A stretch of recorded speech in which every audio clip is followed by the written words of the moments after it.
दोस्तों जय श्री राम। और आज ओल्ड इंग्लिश जो पीरियड रहा है 450 से लेकर 1066 तक का, 1066 ईस्वी तक का, उसके बाद आज हम दूसरी बात करते हैं मेडिवल इंग्लिश की या मिडिल इंग्लिश पीरियड। इसका जो टेन्योर रहा है, टाइम पीरियड रहा है, वो 1066 से 1500 तक रहा। 1066 से लेकर 1500 ईस्वी तक का जो टाइम पीरियड रहा है, इसको मेडिवल इंग्लिश पीरियड कहा जाता है। इसी को मिडिल इंग्लिश पीरियड बोला जाता है। इसी के अंतर्गत हम नॉर्मन्स के बारे में पढ़ेंगे, हम चौसर के बारे में पढ़ेंगे, आगे जो बैरन एज के बारे में पढ़ेंगे, एज ऑफ ट्रांजिशन के बारे में पढ़ेंगे। तो चलो शुरुआत करते हैं लेक्चर की। After the Roman conquest of 1066 and Williams the कंकर, विलियम जो जिसको तो विलियम द बास्टर्ड जिसको बोला जाता था, उसने क्या किया, जब उसने युद्ध जीता, क्या किंग हेराल्ड को हराकर बैटल ऑफ हेस्टिंग्स का, द बैटल ऑफ हेस्टिंग्स जो 1066 में हुआ था, उसको जीतने के बाद ये जो व्यक्ति जिसको विलियम बास्टर्ड बोला जाता था, इसी को तो विलियम द कंकर बोला गया, क्योंकि इसने जो किसके ऊपर, जो किंग हेराल्ड था उस समय का, एंग्लो सैक्सन पीरियड का जो किंग, जो लेट किंग, सबसे लास्ट का जो राजा रहा हेराल्ड, उसको हराने के बाद, और ये जो नॉर्मन्स थे, ये नॉर्मन्स कौन थे, ये फ्रांसीसी थे, फ्रांस के लोग थे, एक नॉर्मन्स थे। इन लोगों ने जब युद्ध किया और ये लोग जीते, ठीक है, asserting in Norman rule and significant culture, इन्होंने क्या किया, इन्होंने लोकप्रिय बनाए, क्या बनाया लोकप्रिय, सिग्निफिकेंट कल्चर, एक तो बहुत ही भव्य ढंग से जो सांस्कृतिक जो चीजें विरासत थी उसको आगे ले गए, एंड द लिंग्विस्टिक शिफ्ट, और उन्हें भाषाई को क्या, जो भाषाई बदलाव उन्होंने करे थे जो मिडिल पीरियड में, वो बहुत पॉपुलर रहा। अब इसको देखें तो middle English period mainly divided into 4 ages. ये जो मध्यकालीन जो इतिहास रहा है इंग्लिश का, इसमें 4 भागों में इसको पढ़ते हैं, 4 भागों में इसको डिवाइड करा जाता है, और इसको डिवाइड किया भी गया है। सबसे पहला जिसमें था वो था Anglo Norman period. Anglo Norman period जो 1066 से 1350, 1066 ईस्वी से लेकर 1350 ईस्वी तक का जो टाइम पीरियड रहा है, इसके बीच का जो क्षेत्र है उसको क्या बोला जाता है, उसको बोला जाता है एंग्लो नॉर्मन पीरियड।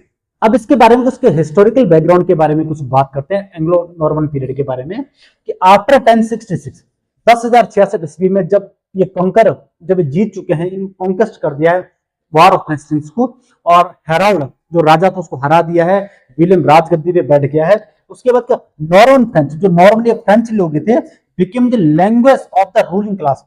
अब ये जो लैंग्वेज थी, जो नॉर्मन फ्रेंच जो लैंग्वेज थी, ये भाषा क्या बन गई, रूलिंग क्लास, जो शासक वर्ग था, जो राजतंत्र था, वहां पे ये क्लास इन लोगों के लिए मुख्य भाषा बन गई, नियम का, लॉ के लिए, ठीक है, कोर्ट की। और जो रूलिंग क्लास होती थी, उनकी मेन जो भाषा थी, जिसका इन्फ्लुएंस ज्यादा प्रभाव पड़ा, वो कौन सी भाषा होगी, वो होगी नॉर्मन फ्रेंच एंड लैटिन। अब उससे पहले जो लैटिन चली आ रही थी, जब हमने पढ़ा है एंग्लो जो सेक्शन पीरियड पढ़ा था, एंग्लो सेक्शन पीरियड में क्या हुआ था कि जब रोमन्स का जो उदय पतन शुरू हो गया, तो उसके बाद जो लैटिन भाषा का उदय हुआ और जर्मनिक भाषा का जब उदय हुआ, उसके बाद जैसे ये पीरियड आता है, नॉर्मन पीरियड आता है, तो यहाँ पे लैटिन भाषा क्या होती है, वो पीछे हट जाती है। क्यों, क्योंकि यहाँ पे अब उदय किसका हो गया, यहाँ पे ऑरिजिन हो गया, और जो डोमिनेंट पे जो लैंग्वेज आ गई वो आ गई नॉर्मन फ्रेंच लैंग्वेज। तो जो ये थी लैटिन रिमेंड कैसी थी, the language of the church, ये सिर्फ कहां तक, चर्च तक ही सीमित रह गई। एंड इंग्लिश, और जो अंग्रेजी भाषा है, survived among the common people, आम लोगों के बीच में ही तक ये पनप रही थी, भाषा वहीं तक ही जीवित रही, इंग्लिश भाषा। Literature was influenced by French and Latin tradition. अब यहाँ पे जो साहित्य था, जो इंग्लिश लिटरेचर रही है, जो साहित्य की हम बातें करते हैं, इस पे ज्यादा जो प्रभाव पड़ा है वो फ्रेंच लैंग्वेज का एंड लैटिन ट्रेडिशन, और लैटिन जो परंपराएं रही, उन्हीं का ज्यादा प्रभाव देखने को मिलता है मेडिवल इंग्लिश लिटरेचर में। The age of the age laid the foundation for romance, chronicles and religious writings। अब यहाँ पे क्या होती, जो एज थे, ये laid the foundation, एक नींव खड़ी करी द रोमांस क्रॉनिकल्स की, जो ऐतिहासिक जो घटनाएं, उनका क्रमबद्ध जो लिखा जाता, जो ज्ञान होता था, उनका जो रोमांस एक, और दूसरा रिलीजियस राइटिंग्स, सिर्फ धार्मिक लेख जो है वो यहाँ पे पनपते रहे इस एज के टाइम पर। अब बात करते हैं एंग्लो नॉर्मन पीरियड के कुछ फीचर्स के बारे में, कुछ विशेषताओं के बारे में। रोमांसेस अबाउट सिविलरी, कि जैसे शौर्य की गाथाएं होंगे, नाइट्स में जैसे योद्धाओं के बारे में, and courtly love became popular, और जो कोर्ट में जो दरबारी जो प्रेम था, ठीक है, दरबार वगैरह में जो प्रेम चलता था वो क्या हो गया, बिकेम पॉपुलर, बहुत ज्यादा फेमस हो गया, बहुत ज्यादा प्रसिद्ध हो गया वो। एंड क्रॉनिकल्स, जैसे क्रॉनिकल्स में जो ऐतिहासिक जो घटनाएं होती थी, जैसे हिस्टोरिकल रिकॉर्ड्स वगैरह जो होते थे वो रिटन, वो लिखने शुरू हो गए, इस एज में लिखे जाने लगे।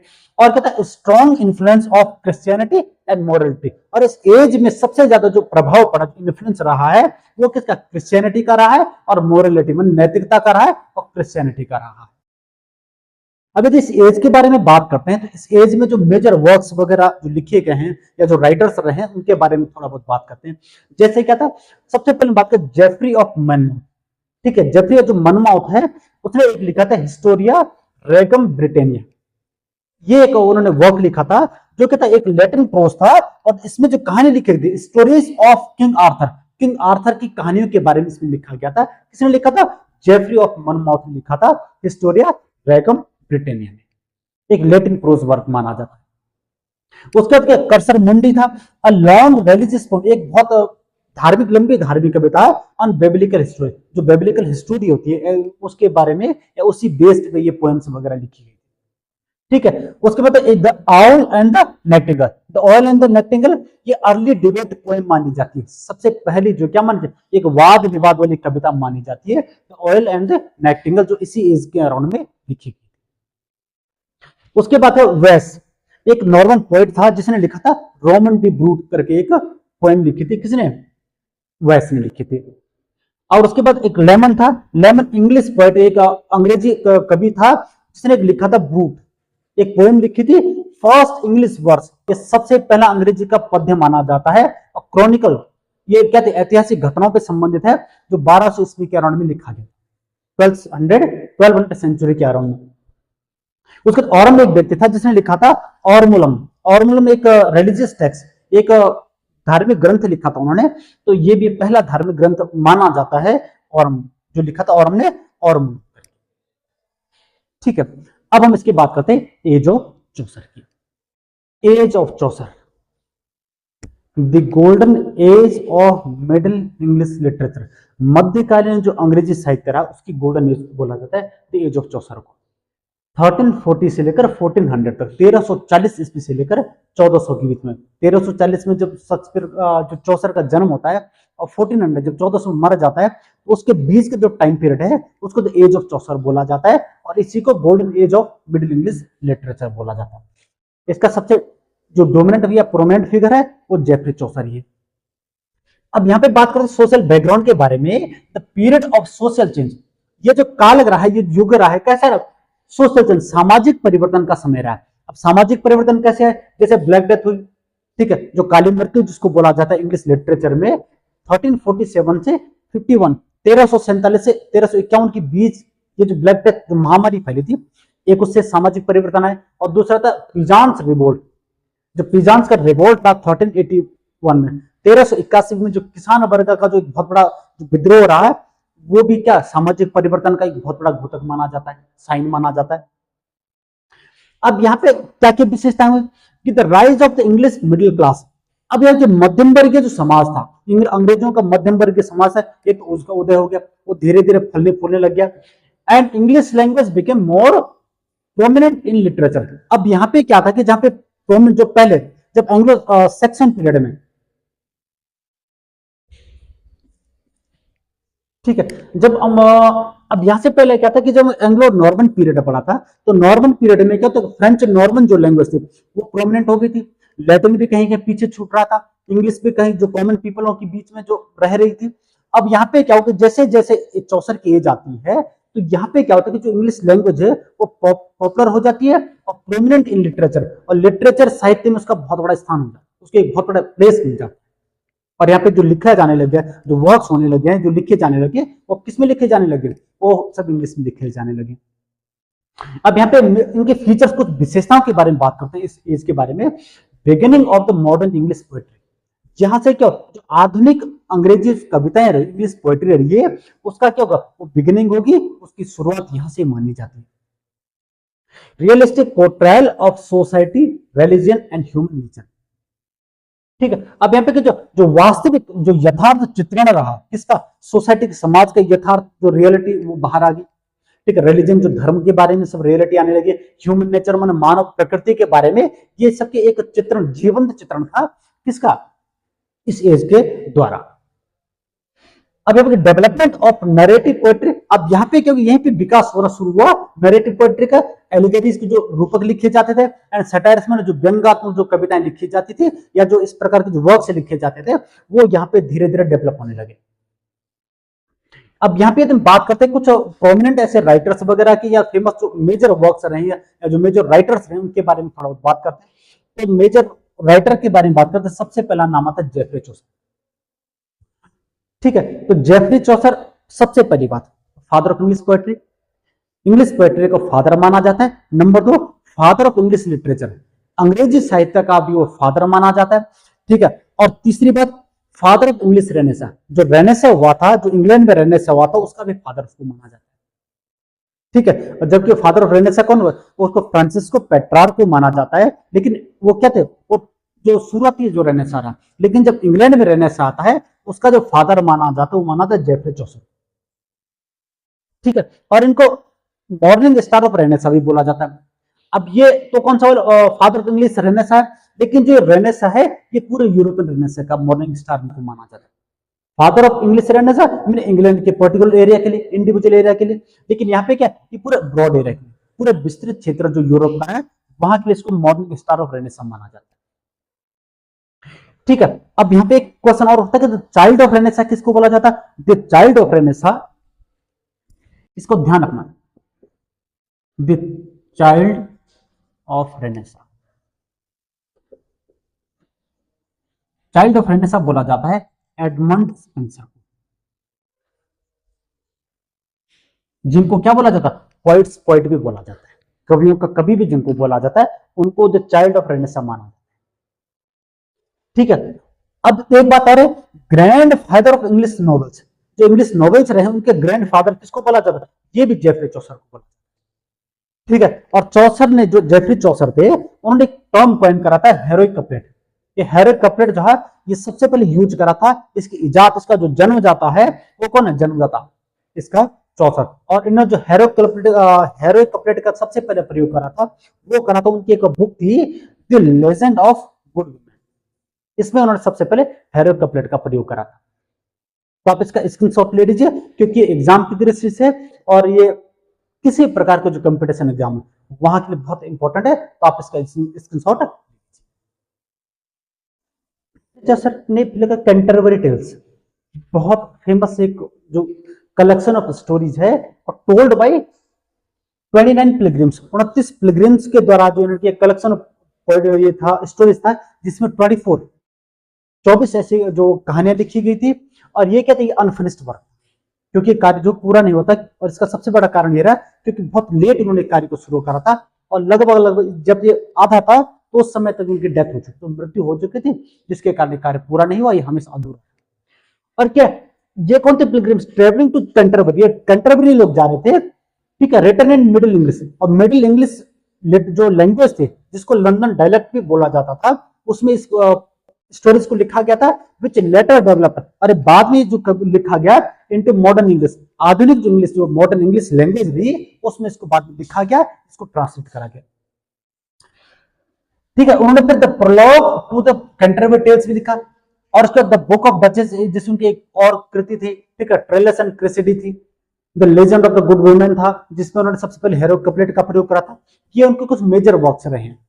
उसके बाद एक व्यक्ति और था जॉन गावर, ठीक है, जॉन गावर, इन्होंने एक वर्क लिखा था कन्फेसियो एमेंटिस, कन्फेसियो एमेंटिस लिखा था, ये एक मोरल एलिगरी इसको माना जाती है, ये उन्होंने एक बहुत अच्छा वर्क लिखा था। उसके बाद एक विलियम लैंगलैंड था जो चौसरन एज में था, इन्होंने पायर्स प्लोमेन लिखा था, ये एक एलिगरिक पोएम था, और ये क्या था, ये बेस था करप्शन इन चर्च, जो चर्च में चल रहा भ्रष्टाचार था उसके ऊपर लिखा था, एंड सोशल क्रिटिसिज्म, और सामाजिक जो आलोचनाओं के बेस को बेस मानकर उन्होंने एक एलिगरिक पोएम लिखी थी जिसका नाम था पायर्स। किसने लिखा था, विलियम लैंगलैंड ने। उसके बाद था John Wycliffe, John Wycliffe first complete translation of Bible into English, ये पहला व्यक्ति था जिसने सबसे पूरा एक ट्रांसलेशन करा था इंग्लिश में, किसका, बाइबल का, लैटिन से, लैटिन में बाइबल लिखी गई थी, इसको बाद में इंग्लिश में ट्रांसलेट करने वाला जो सबसे पहला व्यक्ति था वो कौन था, वो कौन था? वो था जॉन विक्लिफ। उसका sir Gawain and the green knight, ठीक है, ये एक वर्क था जो 1375 में एनोनिमसली बेनाम करके पब्लिश हुआ था। और ये क्या था? One of the greatest middle English romance को माना जाता है, मिडिल इंग्लिश रोमांस उस समय का, और आज भी जो बहुत ग्रेटेस्ट, बहुत महान है, ये उस समय के वर्क है चौसर ने इसका। अब इसके बाद बात करते हैं नेक्स्ट एज की।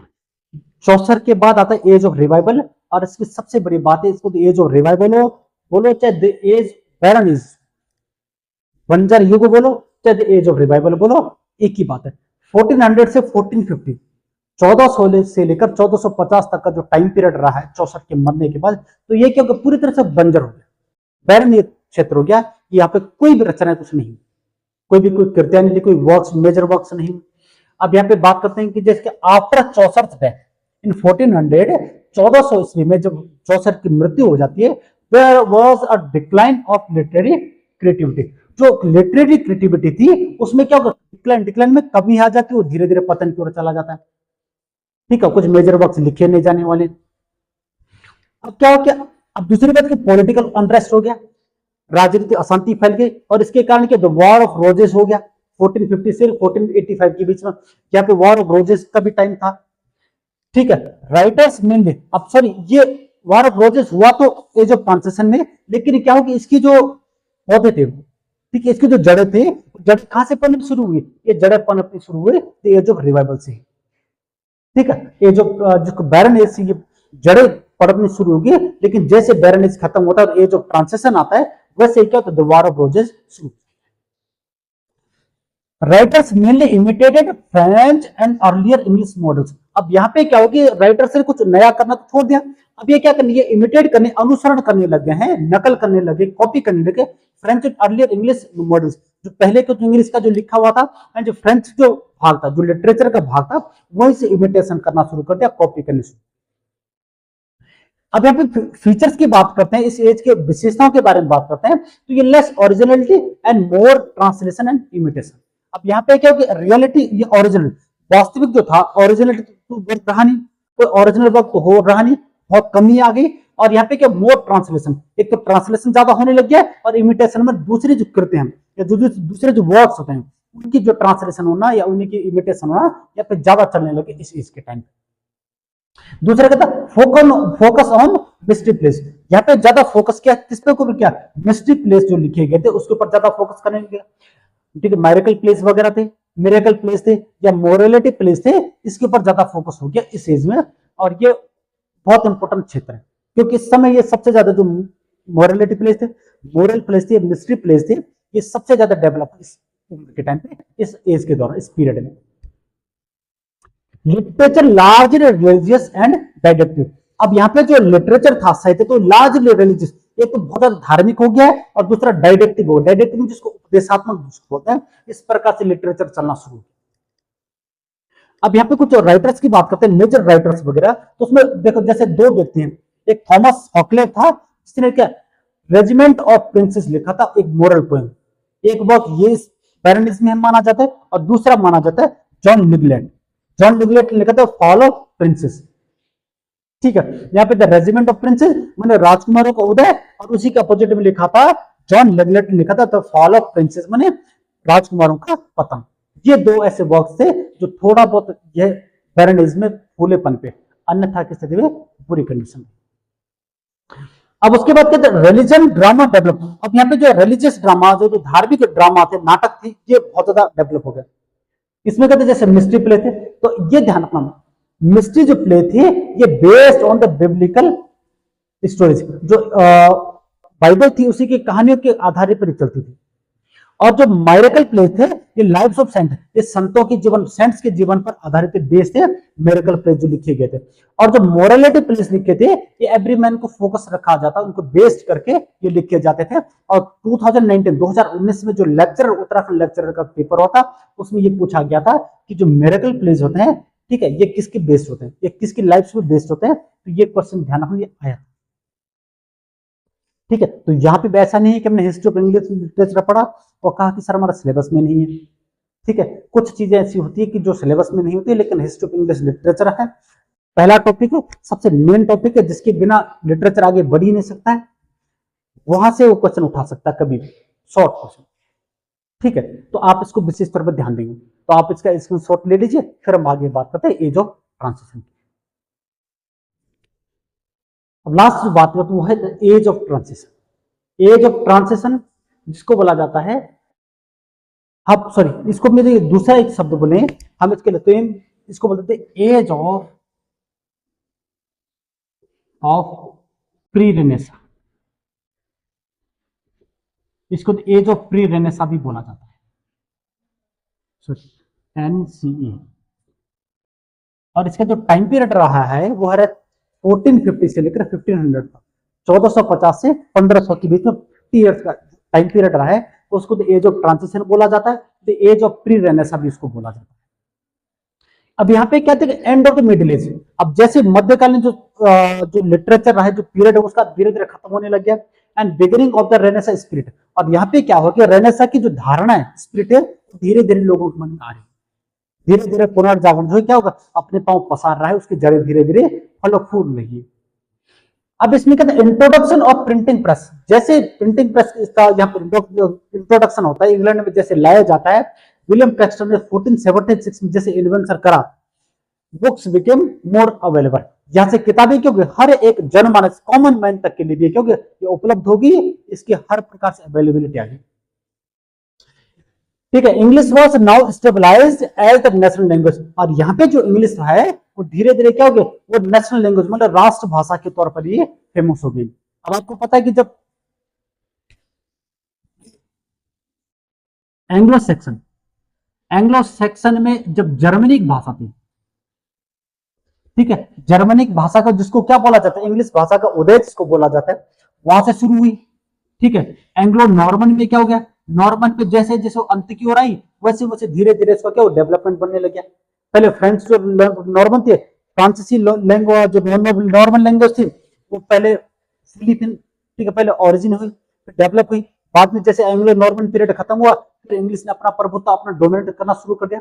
और जैसे चौसर एज में आ गया, ये क्या हो गया, लिटरेचर में इसने स्थान ले लिया, इंग्लिश लैंग्वेज ने। अब जैसे लिटरेचर में स्थान ले लिया, तो जैसे एज ऑफ ट्रांजिशन आता है, जैसे संक्रमण काल आता है, ठीक है, या हम इसको परिवर्तन के काल भी कहते हैं, तो कोई दिक्कत नहीं। ठीक है, तो जैसे प्री रेनेसां आता है, वैसे ही क्या होता है, इंग्लिश लैंग्वेज ये इंग्लैंड की क्या हो जाती है, नेशनल लैंग्वेज साबित हो जाती है। और ये क्या हो जाती है, ये फूलने पलपने लगती है, लिटरेचर में भी, ठीक है, कोर्टली में भी। और जो यहाँ तक की जो रूलिंग जो क्लास रही है, जो राजतंत्र रहा है, उसमें भी इंग्लिश जो लैंग्वेज थी वो डेवलप हो जाती है और उस फैलने लगती है। ठीक है, राइज ऑफ प्रोज राइटिंग्स। अब यहाँ पे क्या, जो प्रोज राइटिंग जो गद्य लेखन था, वो भी अपने आप धीरे धीरे उसका उदय होने लगता है, वो भी अपने ग्रोथ में चला जाता है। Growth of romance and morality play. अब जो मोरालिटी प्ले जो कहाँ पे एज ऑफ दिस रिवाइवल में जो लिखने शुरू हुए थे, यहाँ पे डेवलप हो जाते हैं, ये धीरे धीरे विकसित हो जाते हैं। And influence of classical revival and Italian literature. अब जो पुराने ओल्ड इंग्लिश में और मिडिवल इंग्लिश में जो क्लासिकल लिटरेचर था, जो इटालियन लिटरेचर था, वो पूरी तरह से खत्म हो चुका था, वो यहाँ पे रिवाइव हो जाता है, पुनर्जीवित हो जाता है। अब यहाँ पे कुछ मेजर राइटर्स ऑफ वर्क्स की बातें करते हैं, तो इसमें जैसे थॉमस मेलोरी था, सर थॉमस मेलोरी ने लिखा था ये ऑथर। एक उसने बहुत बड़ा एक कलेक्शन ऑफ लेजेंड था, किसके बेस पे था, ये आर्थर जो किंग आर्थर थे उसकी लेजेंड जो किंवदंतियां रही है, उनकी जो कहानियां रही है, उसी बेस पे एक बहुत बड़ा वर्क माना जाता है, किसमें, लेट मिडिल इंग्लिश का। फिर विलियम कैक्सटन था, जिसने फर्स्ट प्रिंटिंग प्रेस की स्थापना करी 1476 में। इस व्यक्ति ने क्या कहा, पब्लिश चौसर जो विलियम जो जेफरी चौसर था, जो थॉमस मेलोरी थे, इनके वर्क्स को ट्रांसलेट करा और सॉरी इनके वर्क्स को पब्लिश कराना शुरू कर दिया। एंड मोर ट्रांसलेशन, और ये क्या ज्यादा से ज्यादा पब्लिश कराने के लिए जो लैटिन वर्क्स, ये जो फ्रेंच जो लिखे या जो इटालियन में लिखे गए थे, ये सारे वर्क्स उनको क्या करा, उन्होंने ट्रांसलेट करा है, इसको पब्लिश करा है, ताकि ये क्या करे, कॉमन पीपल जो आम आदमी तक इनकी पहुंच सके। और इससे क्या होगा, इसी से जब ये वर्क ज्यादा ट्रांसलेशन होने लगे, इस ट्रांसलेशन के कारण क्या हो गया, रेनेसां पूरी तरह से फैल गया पूरे इंग्लैंड में।